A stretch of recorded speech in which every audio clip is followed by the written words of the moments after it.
Hello, नमस्कार दोस्तों। आप सभी का पेटीएफ परिवार में स्वागत है। बहुत बहुत अभिनंदन है। तो हम लोग अभी जो देख रहे हैं वो हमारा है भारतीय अर्थव्यवस्था। तो भारतीय अर्थव्यवस्था में देखेंगे हम लोग जो महत्वपूर्ण है, जो बहुत ही वीवीआई है, जहाँ से प्रश्न पूछने की संभावना है, हम लोग उस पर बात करेंगे।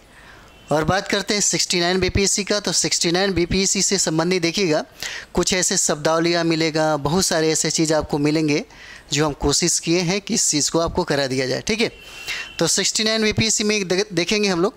तो अर्थव्यवस्था, जो भारतीय अर्थव्यवस्था है, कम से कम 10-15 प्रश्न जरूर पूछे जाते हैं। ठीक है, बिहार को मिला दिया भी जाए तो 2-4 और बढ़ जाएंगे। ठीक है, तो 10 से 12 प्रश्न जो है निश्चित तौर पर पूछे जाते हैं और इसका संबंध कहीं ना कहीं थोड़ा सा करंट से भी होता है। ठीक है, तो चलिए हम लोग देखते हैं इसका। देखिए, पहला प्रश्न देखते हैं हम लोग बारी बारी से इसको एक बार रिवाइज करते चलेंगे ताकि जल्दी फटाफट हो जाए हम लोग का। तो देखिए, कहता है यहाँ पे कि जब मुद्रास्फीति की वार्षिक दर, यानी कि एक वर्ष में, ठीक है, कहता है कि जब मुद्रास्फीति की वार्षिक दर एक अंक में हो, किस में? तो एक अंक में हो, तो इसे क्या कहा जाता है? ठीक है, याद रखिएगा। कहता है कि जब मुद्रास्फीति की वार्षिक दर कहता है कि एक अंक में हो तो इसे क्या कहा जाता है? तो देखिएगा, इसे मंद या रेंगती हुई मुद्रास्फीति कहा जाता है। मंद या रेंगती हुई मुद्रास्फीति कहा जाता है। ठीक है, दूसरा देखते हैं हम लोग, एक रिवीजन फटाफट हो जाए तो, ताकि आपको जब भी प्रश्न कभी इस तरह से आएगा तो निश्चित तौर पे बन जाता है। ठीक है, देखिए, कहता है कि जब मुद्रास्फीति की दर, ठीक है, कहता है कि जब मुद्रास्फीति की वार्षिक दर, कहता है कि औसतन 3 से 6% के बीच में हो। कितना? 3 से लेकर के 6% के बीच में अगर हो वार्षिक दर इसका, तो कहता है कि बताइए उसे हम ऐसी मुद्रास्फीति को क्या कहते हैं? तो देखिएगा, इसको चलती हुई स्फीति या चलती हुई मुद्रास्फीति के नाम से हम लोग जानते हैं। ठीक है, और जब बात हो रहा है कि एक अंक से कम हो, तो देखिएगा ये होता है मंद या रेंगती हुई मुद्रास्फीति हो जाता है। ठीक है, अगला देखिएगा।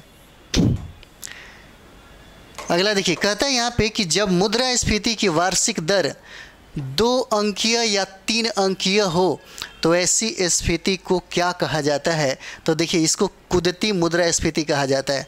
कुदरती मुद्रास्फीति कहा जाता है। अगला देखिए, कहता है कि अर्थशास्त्र में ग्रेशम का नियम किससे संबंधित है? ग्रेशम का नियम पूछा जा सकता है, इंपॉर्टेंट है, पूछा जा सकता है कि ग्रेशम का नियम किससे संबंधित है? तो ये देखिए, मुद्रा के प्रचलन से संबंधित हो जाता है। किससे? तो मुद्रा के प्रचलन से इसका संबंध हो जाता है। ठीक है, अगला देखिएगा, 5 नंबर सवाल देखते हैं हम लोग।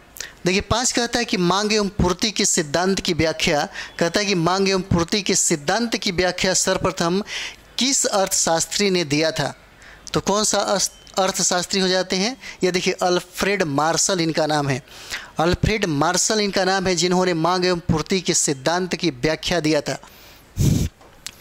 अगला देखिए, कहता है कि कुजनेट्स वक्र, कौन सा? तो कुजनेट्स वक्र की बात करें तो उल्टे यू आकार का किससे संबंधित है? तो याद रखिएगा, आय की असमानता और आर्थिक विकास से इसका संबंध हो जाता है। आय की असमानता और आर्थिक विकास से इसका संबंध हो जाता है। यू आकार का जिसको बोलते हैं कुजनेट्स वक्र बोलते हैं। ठीक है, अगला देखिएगा। देखिए, अगला सवाल है, कहता है कि ऐसी वस्तुएं जिनकी कीमत कहने पर मांग बढ़ जाती है, ठीक है, क्या कहलाती है? कहती है, बताइए कि ऐसी वस्तुएं जिनकी कीमत कहने पर मांग क्या हो जाता है? मांग बढ़ जाता है। तो ऐसी क्या कहलाता है? तो देखिए, फिफिन, ये जो गिफिन वस्तुएं हैं, गिफिन गुड्स जिसको बोलते हैं, इन वस्तुओं की मांग क्या हो जाती है? बढ़ जाती है। इसी को कहते हैं गिफिन वस्तुएं कहते हैं। ठीक है, अगला देखिए, कहता है कि भारत में बैंकिंग विनिमय अधिनियम, कहता है कि भारत में बैंकिंग विनिमय अधिनियम कब पारित किया गया? तो कब होता है? ये जो सवाल है आपके लिए बहुत वीवीआई है।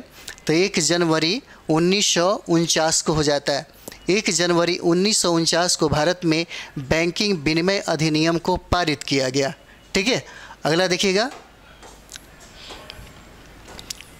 अगला देखिएगा, ये सवाल पूछे जाते हैं आपसे। कहता है कि भारतीय रिजर्व बैंक ने केंद्रीय बोर्ड के अतिरिक्त, ठीक है, कहता है कि भारतीय रिजर्व बैंक ने केंद्रीय बोर्ड के अतिरिक्त कितने स्थानीय बोर्ड होते हैं। ठीक है, आरबीआई में देखेंगे तो एक अपना जो मुख्य है उसका एस्टैब्लिश है और दूसरा कहता है कि बताइए कितने स्थानीय बोर्ड होते हैं। तो स्थानीय बोर्ड की अगर संख्या देखा जाए तो संख्या 4 हो जाता है, जो कहाँ कहाँ स्थापित किया गया। देखिए, मुंबई हो जाता है, कोलकाता हो जाएगा, चेन्नई हो जाता है और नई दिल्ली में ये 4 जो स्थानीय बोर्ड हैं यहाँ पे स्थापित किए गए। ठीक है, देखिए अगला सवाल कहता है भारतीय रिजर्व बैंक के प्रथम भारतीय गवर्नर कौन थे। प्रश्न कहता है कि भारतीय रिजर्व बैंक के प्रथम भारतीय गवर्नर कौन थे, तो सीडी देशमुख हो जाते हैं। नाम क्या होता है, सीडी देशमुख इनका नाम हो जाता है। ठीक है, अगला देखिए कहता है यहाँ पे सिडबी का पूर्ण रूप क्या है। कहता है कि सिडबी का पूर्ण रूप क्या है, the small industries development bank of India. ठीक है, इसका नाम क्या हो जाता है पूर्ण रूप देखेंगे तो कहता है कि small industry development bank of India होता है और 2 अप्रैल 1990 को इसकी स्थापना हुआ था। ठीक है, अगला देखते हैं, कहता है केंद्र और राज्य सरकारों के सार्वजनिक ऋण का प्रबंधन कौन करता है। कौन हो जाएगा, तो रिजर्व बैंक ऑफ इंडिया हो जाता है, आरबीआई के द्वारा होता है। केंद्र और कहता है केंद्र और राज्य सरकारों के सार्वजनिक ऋण का प्रबंधन आरबीआई करता है। ठीक है, अगला देखिएगा, अगला सवाल कहता है कि ऐसे वाणिज्यिक बैंक, कहता है कि ऐसे वाणिज्यिक बैंक जो भारतीय रिजर्व बैंक अधिनियम 1934 के दूसरी अनुसूची में सम्मिलित होते हैं क्या कहलाते हैं। ठीक है, तो इनको देखिएगा अनुसूचित वाणिज्यिक बैंक के नाम से जाना जाता है, अनुसूचित वाणिज्यिक बैंक के नाम से जाना जाता है, याद करिएगा। कहता है कि 1934 के दूसरी अनुसूची में सम्मिलित यही इसी बैंक को रखा गया है। ठीक है, अगला देखिए, कहता है कि भारत में केंद्रीय बैंक की स्थापना से संबंधित प्रथम प्रयास किस आयोग द्वारा किया गया, तो कौन सा आयोग हो जाता है, आयोग याद रखिएगा, और ये आयोग है हिल्टन यंग आयोग। कौन सा, हिल्टन यंग आयोग के द्वारा 1926 में जो आयोग का मतलब ये था सुझाव दिया गया। ठीक है, और कौन सा, तो केंद्रीय बैंक की जो आरबीआई बैंक के रूप में हम लोग देखते हैं। ठीक है, अगला देखते हैं हम लोग, देखिए अगला सवाल है, कहता है यहाँ पे कि इंपीरियल बैंक ऑफ इंडिया, कौन सा, तो इंपीरियल बैंक ऑफ इंडिया। देखिए बैंकिंग प्रणाली जब आप पढ़ेंगे ना तो 2 प्रश्न निश्चित तौर पे पूछा जाता है, इसलिए बैंक जो है भारत का जो बैंक है इसको ज़रूर पढ़ लीजिएगा, एक टॉपिक ही है। अर्थव्यवस्था जब पढ़ रहे होंगे तो बैंकिंग प्रणाली आपको मिलेगा और वहाँ से प्रश्न निश्चित तौर पे पूछा ही जाता है, एकदम गारंटेड। इसलिए देखिएगा ये बैंक का क्वेश्चन कुछ मिलेगा आपको। चलिए अगला देखते हैं हम लोग, 1 जुलाई 1955 को हो जाता है इंपीरियल बैंक ऑफ इंडिया के राष्ट्रीयकरण के तहत भारतीय स्टेट बैंक के लिए एक वर्ष क्या आता है, 1 जुलाई 1955। अगला देखते हैं हम लोग, कहता है कि भारत में शहरी सहकारी बैंकों का, कौन सा, शहरी सहकारी बैंकों का किस अधिनियम द्वारा अस्तित्व में लाया गया, तो कब होता है, 1949 का अधिनियम था। ठीक है, बैंकिंग विनिमय अधिनियम 1949 के द्वारा इस सबको अस्तित्व में लाया गया। ठीक है, अगला देखिए, कहता है कि भारत के 4 शहरों मुंबई, कोलकाता, हैदराबाद और नोएडा में भारतीय सिक्कों को यानी कि ढालने का जो टकसाल है वो स्थापित किया गया। ठीक है, कितने शहरों में, 4, मुंबई, कोलकाता, हैदराबाद और नोएडा में भारतीय सिक्को टकसाल को ढाला जाता है, याद रखिएगा। ठीक है, अगला देखते हैं हम लोग, अगला सवाल है, कहता है यहाँ पे 1 रुपये के नोट पर किसके हस्ताक्षर होते हैं, और ये देखिए ये सवाल बीपीएससी में बहुत बार प्रश्न पूछा गया है। कहता है कि 1 रुपये के नोट पर किसका हस्ताक्षर होता है तो किसका हस्ताक्षर हो जाएगा, तो देखिए भारतीय वित्त सचिव होते हैं, जो भारत के वित्त सचिव होते हैं उन्हीं का हस्ताक्षर होता है 1 रुपये के नोट पे, और बाकी का जो नोट होता है उस पे सबका हस्ताक्षर आपको रिजर्व बैंक के गवर्नर होते हैं उन्हीं का होता है, याद रखिएगा। ठीक है, कहता है कि भारतीय नोट पर कितनी भाषाएं हैं, तो भारतीय नोट पे अगर देखा जाए तो देखिए यहाँ पे 17 भाषाओं का अंकन आपको मिलेगा। अगर आप नोट देखते होंगे तो उसमें काउंट कर सकते हैं, 17 भाषाएं हैं। भारतीय नोट पर कितनी भाषाएं हैं? तो 17 भाषाओं में उसको अंकन किया गया, हिंदी एवं अंग्रेजी को मिला करके। ठीक है, चलिए अगला देखते हैं हम लोग। अगला सवाल देखिए, कहता है कि भारत में मौद्रिक नीति, कहता है कि भारत में मौद्रिक नीति कौन बनाता है? भारत में मौद्रिक नीति आपको आरबीआई के द्वारा बनता है, रिजर्व बैंक ऑफ इंडिया बनाती है। ठीक है, कहता है कि ब्याज दर निर्धारण को अधिक उपयोगी एवं पारदर्शी बनाने के लिए किस समिति का गठन किया गया? तो ये जो समिति है जिसको बोला जाता है मौद्रिक नीति समिति, जो 27 जून 2016 को आया। ठीक है, कौन सा? तो मौद्रिक नीति समिति। अगला देखते हैं हम लोग। अगला सवाल देखिए, कहता है यहाँ पे कि भारत की शीर्ष संस्था है जो मौद्रिक नीति का नियंत्रण करती है, मौद्रिक नीति भी बनाती है और मौद्रिक नीति का भी नियंत्रण करती है, रिजर्व बैंक ऑफ इंडिया हो जाएगा। ठीक है, कहता है कि यदि भारतीय रिजर्व बैंक रेपो दर बढ़ाता है तो भारतीय अर्थव्यवस्था पर इसका क्या प्रभाव पड़ेगा? तो क्या हो जाता है? महंगाई घट जाएगी। क्या हो जाता है? तो महंगाई घट जाती है। ठीक है, भारतीय रिजर्व बैंक अगर रेपो दर को, रेपो रेट को अगर बढ़ाता है तो कहता है कि भारतीय अर्थव्यवस्था पर इसका क्या प्रभाव पड़ेगा? तो महंगाई क्या हो जाएगी? महंगाई घट जाती है। अगला सवाल देखते हैं हम लोग। देखिए अगला सवाल कहता है यहाँ पे कि भारत का सबसे बड़ा, कहता है कि भारत का सबसे बड़ा वाणिज्यिक बैंक कौन सा है? कौन सा? तो वाणिज्यिक बैंक पूछता है, कौन सा हो जाएगा? तो स्टेट बैंक ऑफ इंडिया हो जाएगा। स्टेट मतलब एसबीआई हो जाएगा, स्टेट बैंक ऑफ इंडिया हो जाता है, सबसे बड़ा वाणिज्यिक बैंक है। कहता है कि स्मार्ट मनी शब्द किसके लिए प्रयोग होता है? Smart money. ठीक है, स्मार्ट मनी का जो शब्द है इसका प्रयोग किसके लिए होता है? तो याद रखिएगा भौतिक वीबीआई हो जाता है, और ये क्रेडिट कार्ड के लिए इस्तेमाल किया जाता है। किसके लिए यूज किया जाता है? तो याद रखिए ये क्रेडिट कार्ड के लिए ही प्रयोग किया जाता है। ठीक है, अगला देखते हैं हम लोग। देखिए अगला सवाल है, कहता है यहाँ पे कि वाणिज्यिक बैंक किस प्राथमिक क्षेत्र को ऋण देता है?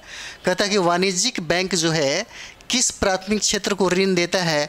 तो याद रखिएगा इसमें कृषि, लघु एवं सूक्ष्म उद्योग तथा कमज़ोर वर्ग के लिए ही देता है। ठीक है, अगला देखिए, कहता है कि किस प्रकार के बैंक खाते पर खाता धारक को कोई ब्याज नहीं मिलता? ठीक है, कहता है कि किस प्रकार के खाते पर खाता धारक को किसी भी प्रकार का ब्याज नहीं मिलता? तो खाता हो जाता है चालू खाता, यानी कि करेंट अकाउंट जब आप खुलाते हैं, ठीक है, तो उस पर आपको कोई ब्याज नहीं मिलता है। अगला सवाल देखते हैं हम लोग। 28 नंबर देखेंगे। 28 देखिए, कहता है यहाँ पे कि भारतीय औद्योगिक विकास बैंक आईडीबीआई, कहता है कि भारतीय औद्योगिक विकास बैंक आईडीबीआई की स्थापना किस वर्ष की गई? याद रखिएगा 1 जुलाई 1964 को इसका स्थापना किया गया। आईडीबीआई का 1 जुलाई 1964 को इसका स्थापना किया गया। कहता है कि न्यूनतम आरक्षण प्रणाली के अंतर्गत नोट जारी करने के लिए भारतीय रिजर्व बैंक को कम से कम कितने मूल्य रुपयों की परिसंपत्तियां रखनी होती है? तो कितना हो जाएगा? 200 करोड़ रुपया हो जाएगा। कितना? तो 200 करोड़ रुपया हो जाएगा। ठीक है, अगला देखते हैं हम लोग। अगला सवाल देखिए, कहता है कि बैंक को हानि से बचाने का सबसे अच्छा उपाय क्या है? तो केवल अल्पकालीन ऋण देना। केवल अल्पकालीन ऋण देने से बैंक को हानि नहीं होता है और वो फायदे की तरफ में अग्रसर हो जाएगा। अगला सवाल देखते हैं हम लोग। 31 नंबर सवाल देखिए, कहता है यहाँ पे, और ये देखिए ये सेशन आपके रिवाइज के लिए बहुत ही अच्छा है, फटाफट देख लीजिए। ठीक है, टाइम तो बहुत कम है, नहीं तो बहुत सारा डिस्कशन दिया जा सकता था। ठीक है, तो फटाफट देखिए क्योंकि इससे आपको टाइम भी नहीं जाया जाएगा और ज़्यादा से ज़्यादा फ़ायदा आपको मिल जाएगा। ठीक है, और सबसे महत्वपूर्ण जो तथ्य है, जो फैक्ट की बात करें तो आपको यहाँ पे मिलेगा। ठीक है, और टारगेटेड अगर बात करें तो 69 बीपीएससी के लिए ही है। तो चलिए हम लोग देखते हैं। कहता है कि आधुनिक अर्थव्यवस्था में मुद्रा के घटक कौन हो जाते हैं भाई? तो देखिए मुद्रा कागज़ के नोट तथा सिक्के एवं डिमांड डिपॉजिट दोनों हो जाते हैं, याद रखेंगे आप सभी लोग। ठीक है, अगला कहता है कि स्वर्ण मुद्रीकरण योजना, ठीक है, स्वर्ण मुद्रीकरण योजना कब प्रारंभ की गई थी? तो याद रखिएगा 5 नवंबर 2015 को इसको प्रारंभ किया गया। कब? तो 5 नवंबर 2015 को इसको प्रारंभ किया गया। अगला सवाल देखिए, कहता है यहाँ पे कि रिजर्व बैंकों में, कहता है कि जिन बैंकों में सरकार के शेयर बहुत, देखिए कहता है कि जिन बैंकों में सरकार के शेयर बहुमत में होते हैं, पूछता है क्या कहलाता है। तो देखिए ये सार्वजनिक बैंक हो जाते हैं। ठीक है, कहता है कि किस बैंक को राज्य का शीर्ष सहकारी बैंक कहा जाता है। तो राज्य सहकारी बैंक हो जाता है। ठीक है, राज्य सहकारी बैंक हो जाता है, याद रखेंगे आप लोग। अगला सवाल है, अगला सवाल देखिए, कहता है कि किस बैंक को खोलने का उद्देश्य ग्रामीण क्षेत्रों में बैंकिंग व्यवस्था में सुधार करना है। तो क्या हो जाएगा, तो भारतीय डाक भुगतान बैंक हो जाएगा, भारतीय डाक भुगतान बैंक हो जाएगा, यानी कि इंडियन पोस्ट पेमेंट बैंक हो जाएगा। ठीक है, कहता है कि चक्रवर्ती कमेटी का संबंध किससे है। चक्रवर्ती कमेटी का संबंध पूछा जा सकता है, किससे है, तो भारतीय मौद्रिक प्रणाली को पुनर्संरचना से संबंधित हो जाता है। ठीक है, अगला देखते हैं हम लोग 36 नंबर। देखिए कहता है यहाँ पे कि भारतीय वित्त व्यवस्था को कितने भागों में बांटा गया, भारतीय वित्त व्यवस्था को कितने भागों में बांटा गया है। तो यहाँ पे देखेंगे दो मुद्रा बाजार तथा पूंजी बाजार में। कितने भागों में, तो दो हो जाते हैं, मुद्रा बाजार तथा पूंजी बाजार में। ठीक है, अगला देखिए कहता है कि पूंजी बाजार से किस तरह का ऋण प्राप्त होता है। पूंजी बाजार से किस तरह का ऋण प्राप्त होता है, तो दीर्घकालिक ऋण हो जाता है, लॉन्ग टर्म लोन हो जाएगा। ठीक है, चलिए अगला देखते हैं। अगला देखिए कहता है यहाँ पे मुद्रा बाजार से किस तरह का ऋण होता है, तो अल्पकालीन हो जाएगा। कहता है कि भारतीय प्रतिभूति और विनिमय बोर्ड की स्थापना, ठीक है, क्या कहता है, कहता है भारतीय प्रतिभूति और विनिमय बोर्ड की स्थापना कब हुई थी, तो 12 अप्रैल 1992 को हो जाता है। कब, 12 अप्रैल 1992 को हो जाएगा। ठीक है, अगला देखते हैं हम लोग 40 नंबर देखेंगे। कहता है यहाँ पे कि सामुदायिक बाजार को किस संगठन द्वारा विनियमित किया जाता है, तो ये सेबी के द्वारा विनियमित किया जाता है। ठीक है, कहता है कि ऐसी संस्थागत व्यवस्था जिसमें क्रेता एवं विक्रेता नियमित रूप से वित्त का विनिमय करते हैं, क्या हो जाता है, तो वित्तीय बाजार कहलाता है। क्या कहलाता है, वित्तीय बाजार कहलाता है। अगला सवाल देखिए, कहता है यहाँ पे बॉम्बे स्टॉक एक्सचेंज, कहता है कि बॉम्बे स्टॉक एक्सचेंज को स्थापना किस वर्ष किया गया। ठीक है, किस वर्ष होता है, तो ये हो जाएगा 9 जुलाई 1875 को। 9 जुलाई 1875 को बॉम्बे स्टॉक एक्सचेंज की स्थापना होता है। कहता है कि नेशनल स्टॉक एक्सचेंज के व्यवसाय को किन दो भागों में विभाजित किया जा सकता है, तो एक होता है थोक ऋण बाजार, दूसरा होता है पूंजी बाजार। ठीक है, चलिए अगला देखते हैं हम लोग। अगला देखिए 44 और 45 होता है। कहता है कि सरकार के शेयर निजी कंपनियों को बेचना क्या कहलाता है, तो इसको क्या होते हैं, विनिवेश कहलाता है। ठीक है, क्या कहलाता है, विनिवेश कहलाता है।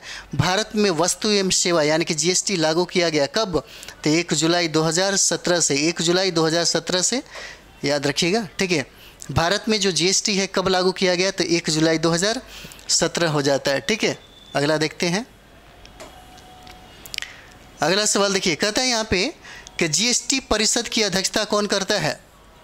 जीएसटी परिषद की अध्यक्षता कौन करता है, तो केंद्रीय वित्त मंत्री के द्वारा होता है। ठीक है, कहता है कि प्रत्यक्ष कर जिसको डायरेक्ट टैक्स बोलते हैं का मुख्य रूप से किस पर प्रभाव पड़ता है, तो किस पर प्रभाव पड़ेगा, इनकम पर प्रभाव पड़ता है, यानी कि आय पर प्रभाव पड़ेगा। ठीक है, आय पर क्या होता है, प्रभाव पड़ता है। अगला देखते हैं हम लोग। कहता है कि भारत में आर्थिक विषमता को कम करने के लिए किस प्रकार की कर प्रणाली सहायक होती है। किस प्रकार की कर प्रणाली यहाँ पे सहायक हो जाती है, तो उसका आंसर हो जाता है प्रगतिशील या प्रगामी कर जिसको बोलते हैं। ठीक है, अगला देखिए, कहता है कि मूल्य वर्धित कर जिसको वैट के नाम से जानते हैं तथा वस्तु एवं सेवा कर जिसको जीएसटी बोलते हैं, किस प्रकार के कर हैं भाई, तो किस प्रकार के कर हो जाते हैं, तो ये होते हैं अप्रत्यक्ष कर हो जाते हैं। कौन सा, अप्रत्यक्ष कर हो जाते हैं। ठीक है, अगला देखते हैं हम लोग 50 नंबर सवाल देखेंगे। कहता है यहाँ पे कि आयकर में प्राप्त समस्त राशि केंद्र सरकार को क्या किया जाता है? केंद्र सरकार को जाती है। ये ऐसे पूरा आंसर बन दिया है, ठीक है। कहता है कि निगम कर किस पर लगाया जाता है? कहता है कि निगम कर किस पे लगाया जाता है? तो कंपनियों की निवल आय पर लगता है, नेट इनकम पे लगता है। किस पे लगता है? तो नेट इनकम पे लगता है, याद रखिएगा। और ये बहुत इंपॉर्टेंट है फ्रेंड्स, आप सभी लोगों से बोलते हैं, सब बहुत इंपॉर्टेंट है। कहता है कि निगम कर किस प्रकार का कर है जो बीपीएससी में पूछा गया है? कहता है प्रत्यक्ष कर हो जाता है, डायरेक्ट कर हो जाता है। कहता है कृषि आयकर किस सरकार के राजस्व का स्रोत होता है? तो क्या हो जाएगा? राज्य सरकार का ये सोर्स हो जाता है, ठीक है। अगला सवाल देखेंगे हम लोग। अगला सवाल कहता है कि भारत में किस एक कर को छोड़कर बाकी सभी सरकारी राजस्व के स्रोत हो जाते हैं? तो कौन सा हो जाता है? तो कृषि आयकर हो जाता है। कौन सा? कृषि आयकर, एग्रीकल्चर इनकम टैक्स हो जाएगा। कहता है कि विज्ञापन कर और स्टाम्प शुल्क राज्य सरकार के द्वारा लगाया जाने वाला अप्रत्यक्ष कर होता है। कौन सा? तो देखिएगा, स्टाम्प शुल्क हो जाएगा, या विज्ञापन जो एडवर्टीजमेंट टैक्स होता है, इसको अप्रत्यक्ष कर के नाम से जाना जाता है, ठीक है। चलिए अगला देखते हैं। 56 नंबर देखेंगे। कहता है यहाँ पे कि अवैध रूप से प्राप्त की गई वह आय जिस पर कर अदा करने से बचने के लिए सरकार को सूचित नहीं किया जाता है, वह आय क्या कहलाती है? तो देखिए, इसको काला धन बोलते हैं, ब्लैक मनी के नाम से जाना जाता है, ठीक है। अगला देखिए, कहता है यहाँ पे कि किस प्रणाली के अंतर्गत, कहता है किस प्रणाली के अंतर्गत आय की दर बढ़ने के साथ साथ कर की दर भी बढ़ती जाती है? तो ये हो जाता है प्रगतिशील कर प्रणाली में, ठीक है। कहता है कृषि जोत कर का सुझाव किस समिति ने कब और कब दिया? ठीक है, तो देखिए KN राज्य समिति हो जाते हैं। कौन सा? KN राज्य समिति हो जाते हैं। ये 1972 में इन्होंने दिया। कब दिया? तो 1972 हो जाता है, ठीक है। अगला देखिएगा, कहता है यहाँ पे, कहता है कि कृषि आय कर सबसे पहले कहाँ और कब लगाया गया? तो ये देखिए, बिहार में 1938 में लगाया जाता है, ठीक है। बिहार में 1938 में। कहता है केंद्र तथा राज्यों के बीच स्वायत्ता युक्त वित्तीय संबंध को व्यवस्था कब प्रस्तुत किया गया? तो ये देखिए, भारत सरकार अधिनियम 1935 के अंतर्गत ये हो जाता है, ठीक है। अगला देखते हैं हम लोग। 61 नंबर देखिए, कहता है यहाँ पे कि किस संविधान संशोधन के माध्यम से सभी केंद्रीय करों को विभाज्य निकाय में ला दिया गया? तो कौन सा अनुच्छेद हो जाता है? तो देखेंगे 80 संविधान संशोधन के द्वारा ये हो जाता है, ठीक है। ये संविधान संशोधन जो होता है 80 संविधान संशोधन हो जाता है। कहता है कि न्यूनतम आवश्यकता कार्यक्रम का संबंध किससे है? तो देखिए, भूख से मुक्ति से हो जाता है, भूख से मुक्ति से इसका संबंध हो जाएगा। अगला देखते हैं। देखिए, कहते हैं यहाँ पे कि मध्याह्न भोजन कार्यक्रम कब और किस मंत्रालय द्वारा शुरू किया गया? तो देखिए, 15 अगस्त 1995 को मानव संसाधन विकास मंत्रालय, वर्तमान नाम की बात करें तो शिक्षा मंत्रालय हो जाता है, इसी के द्वारा इसको प्रारंभ किया गया। अगला देखिए, कहा जाता है कि सरकार के आय, कौन सा? सरकार के आय एवं व्यय के अध्ययन को क्या कहते हैं? तो लोक वित्त बोलते हैं, पब्लिक फाइनेंस के नाम से जाना जाता है, ठीक है। देखिए, सार्वजनिक आय व्यय ऋण संबंधी क्रियाओं तथा घाटे के प्रबंधन से संबंधित नीतियों को क्या कहा जाता है? तो ये देखिए, राजकोषीय नीति कहा जाता है, ठीक है, राजकोषीय नीति कहा जाता है। अगला देखते हैं। कहता है कि भारत में शून्य आधारित बजट, कहता है कि भारत में शून्य आधारित बजट किस वर्ष से पहली बार प्रारंभ किया गया?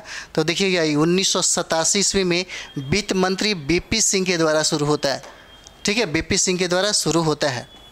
अगला देखिएगा, कहता है यहाँ पे कि शून्य आधारित बजट का निर्माण, कहता है कि शून्य आधारित बजट का निर्माण 1969 में किसने किया था? तो पीटर ए पायर ने किया था। कौन? पीटर ए पायर हो जाते हैं, ठीक है। बजट तैयार करने का उत्तरदायित्व किसके अंतर्गत आता है? तो वित्त मंत्रालय के अंतर्गत आर्थिक मामलों के विभाग को आता है, ठीक है।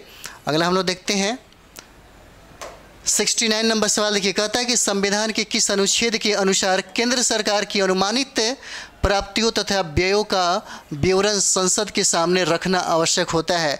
तो अनुच्छेद कितना हो जाएगा? 112 के अंतर्गत, ठीक है। अगला देखते हैं हम लोग।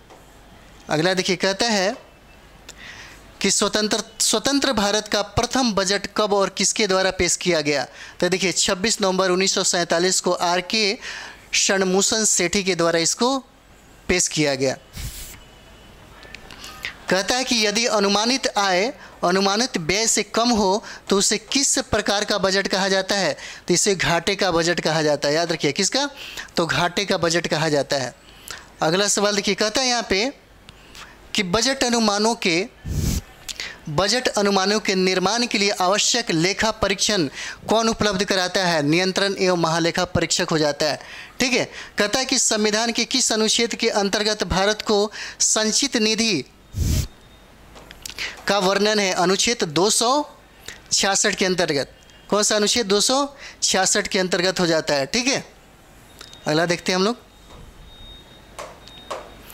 कहता है कि सरकार की ओर से किए जाने वाले सभी वैधानिक रूप से अधिकृत भुगतान किस कोप से किए जाते हैं? तो ये संचित निधि हो जाएगा।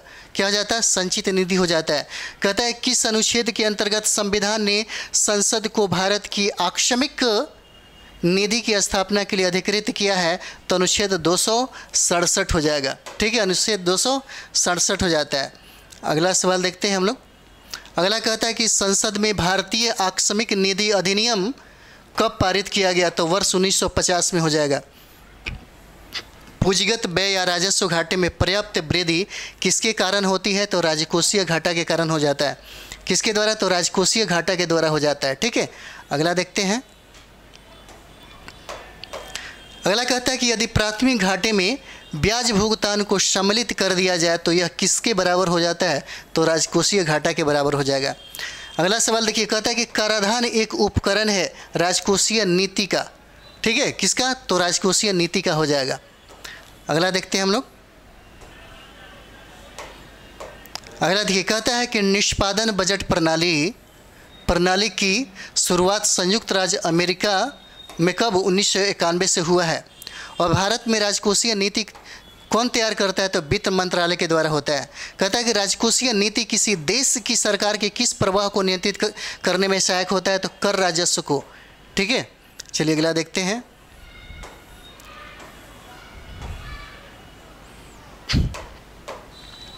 कहता है कि आर्थिक स्थिरता के अंतर्गत किसका अध्ययन किया जाता है? तो राजकोषीय नीति का अध्ययन किया जाता है। कहता है कि ऐसी स्थिति जहां सरकार का व्यय उसके राजस्व से अधिक हो तो उसे क्या कहा जाता है? बजट घाटा कहा जाता है। कहता है कि भारत को संचित निधि में से राज्यों के राजस्व के सहायक अनुदान को नियंत्रित करने वाले सिद्धांतों की सिफारिश कौन करता है? तो वित्त आयोग के द्वारा होता है। इसका चर्चा आपको 280 आर्टिकल में मिलेगा। अगला देखते हैं हम लोग। देखिए, कहता है कि भारतीय संविधान के किस अनुच्छेद में भारत के सार्वजनिक लेखे का विवरण है? तो अनुच्छेद 266 के 11 हो जाएगा। कहता है कि राजस्व घाटे की अपेक्षा राजकोषीय घाटा सदैव रहता है क्या?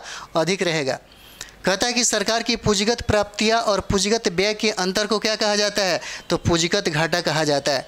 कहता है कि जब बजटीय घाटे में उधार और अन्य देयताओं को जोड़ दिया जाता है तो क्या प्राप्त हो जाती है? राजकोषीय घाटा हो जाएगा। ठीक है, क्या हो जाता है? राजकोषीय घाटा हो जाता है। अगला देखते हैं। अगला देखिए, कहता है कि राजकोषीय उत्तरदायित्व का आशय किस संतुलित करने से होता है? राजकोषीय उत्तरदायित्व का आशय किसे संतुलित करने से? तो वित्तीय घाटे को। कहता है कि अर्थव्यवस्था की एक ऐसी स्थिति जिसमें एक क्रेता और कई विक्रेता होते हैं उसको क्या कहते हैं? पूर्ण प्रतियोगिता कहा जाता है। कहता है कि समानांतर अर्थव्यवस्था का तात्पर्य क्या होता है? समानांतर यानी कि ब्लैक मनी कहा जाता है। ठीक है। अगला हम लोग देखते हैं यहाँ पे। अगला देखिए, कहता है ब्लैक मनी हो जाएगा।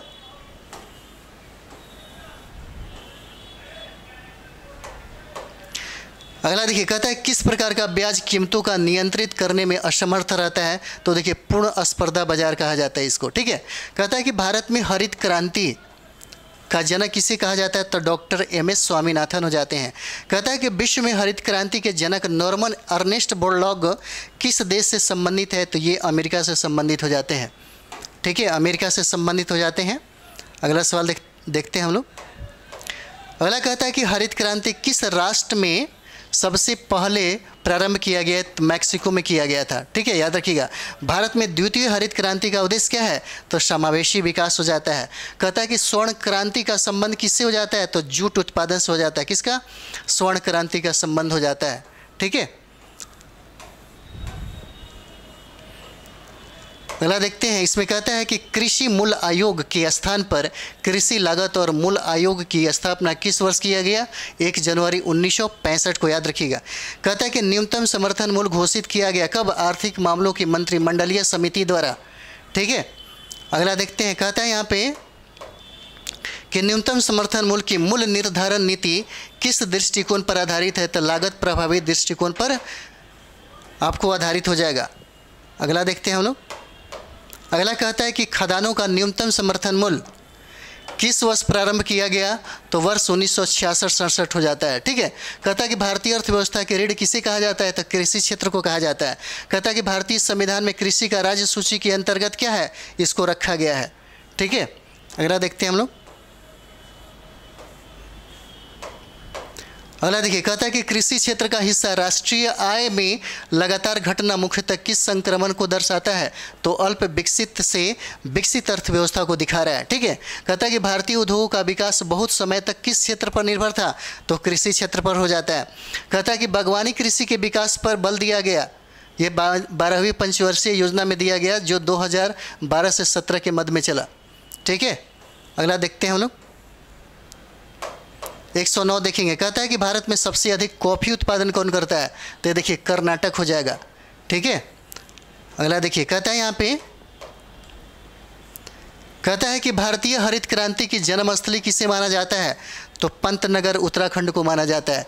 अगला सवाल कहता है कि भारत में हरित क्रांति से भारत के कौन से राज्य सर्वाधिक लाभान्वित हैं? तो पंजाब, हरियाणा और पश्चिमी उत्तर प्रदेश हो जाता है। कहता है कि राष्ट्रीय जैव उर्वरक विकास केंद्र कहाँ स्थित है? तो गाजियाबाद उत्तर प्रदेश में हो जाएगा। कहाँ पे? गाजियाबाद उत्तर प्रदेश में हो जाता है। ठीक है, गाजियाबाद उत्तर प्रदेश में हो जाता है। इसी के साथ ये सेशन समाप्त हो जाता है।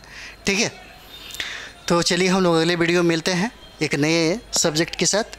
आप लोग कम से कम ज़्यादा से ज़्यादा रिवाइज करें। अगर आप बात करेंगे इकोनॉमिक्स में, तो देखिए सबसे पहले आप एग्रीकल्चर को पकड़ लीजिए, उसके बाद उद्योग को पकड़िए, उसके बाद उत्पादन और उत्पादकता को पकड़ लीजिए। ठीक है, उसके बाद बैंकिंग प्रणाली पढ़ लीजिए, उसके बाद जो संगठन है उसको पढ़ लीजिए। ठीक है, और उसके बाद बात करें तो अभी जो नया जो डाटा है, जैसे बजट हो गया, सर्वेक्षण हो गया, उसको ज़रूर देख लीजिए, आर्थिक सर्वेक्षण जो है। ठीक है, तो इस तरह से अगर देखा जाए तो बहुत सारे प्रश्न आपको इकोनॉमिक्स से बन जाते हैं। ठीक है, तो चलिए आप लोग रिवाइज कर लीजिए अच्छा से। थैंक यू वेरी मच आप सभी लोगों को।